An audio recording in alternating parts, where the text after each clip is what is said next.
Euskaraldia bertan da.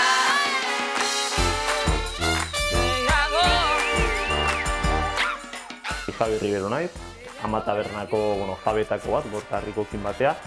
Agur taberna txikitxoa gara ostalaritza sektoreko langile bi, eta sukaldaritzatetik, zerbitzarizatea pasaiana pandemia honen geroztik, baina betire gure kultura, gure hizkuntza eta beti bermatuz. Gure bertako ekoizle txiki babesteik egon bezala, eta euskerare babesteko badakaun ere sarki txiki bate badalako.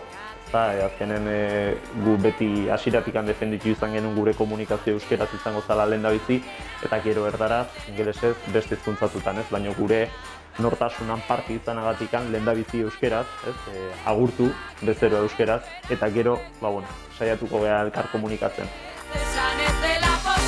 Hasieratik bai tabernan gure inguruko espazioetan euskeraz zaitu geha, erdaldun bat etortzategu erderaz ingo dio elkar komunikatzeko, beti esan bezala euskeraz agurtuz. Baina hasieratik euskeraz hitzekin haitu gehan bezala, guaina ala jarraitzu, da hemendikan aurreare hola jarraitzuko du.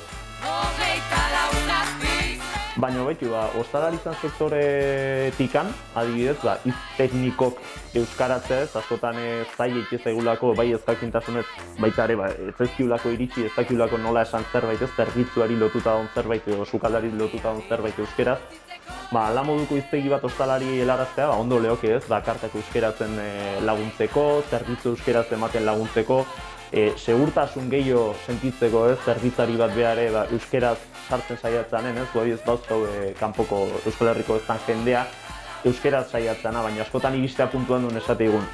Hemendik aurreztaki jarraitzen ez, igual hitz batekin trabatzelako ez dakilako nola esan euskeraz, eta hor klak erdera pasatzea ez, holako hiztegi txiki batekin akaso luzatuko genikuzke euskerazko elkarrizketa hori.